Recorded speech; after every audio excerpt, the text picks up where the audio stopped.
Telangana assembly के speaker Pocharam Srinivas Reddy ने कहा कि तेलंगाना जिसको गांधी जी के जज्बे के तहत रियासत का दर्जा दिलाया गया है, मुल्क के लिए 7 वर्षों में नजरिया बन गई है। उन्होंने कहा कि गांधी जी जयंती के मौके पर असेंबली के अहाते में वाक़ गांधी जी के मुजस्समे पर फूल निछावर किया और इनकी खिदमात को भरपूर खराज अकीदत पेश किया।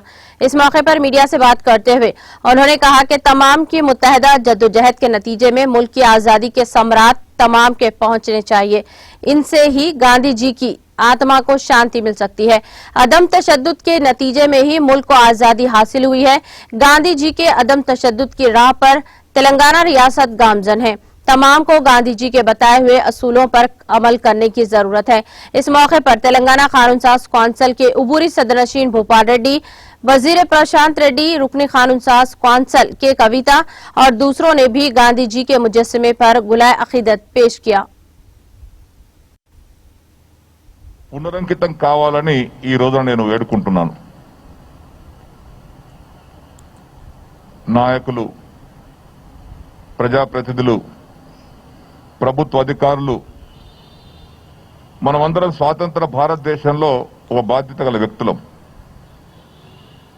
మనందరి సమిష్టి కృషితో ఈ స్వాతంత్ర ఫలితాలు ప్రతి ఒక్కరికి అందినప్పుడే మహాత్మా గాంధీ గారికి ఆత్మకు శాంతి చేకూరుతుంది। ఆ లక్ష్యంతో, ఆ స్ఫూర్తితో మనం అందరం కలిసి ముందుకెళ్ళాలి। ఆ స్ఫూర్తిని అందుకొనే అహింసా మార్గంలోనే ఏ విధంగా అయితే భారతదేశానికి స్వాతంత్రం తీసుకొచ్చారో మహాత్మా గాంధీ గారి నాయకత్వంలో వేలాది మంది, లక్షలాది మంది వారిని అనుసరించారో అదే అహింస మార్గంలో మనం తెలంగాణ తెచ్చుకున్నాం।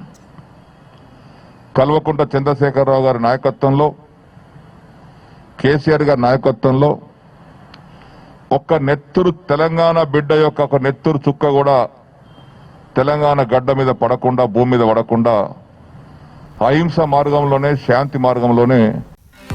नाज़रीन, हमारे टीटीवी न्यूज़ को सब्सक्राइब करिए, बेल आइकॉन को प्रेस करिए, शेयर करिए और लाइक करना ना भूलें। और किसी एडवर्टाइजमेंट से मुताल्लिक़ जानकारी के लिए हमारे इस नंबर पर कॉन्टैक्ट कीजिए। हमारा नंबर है 9550102020।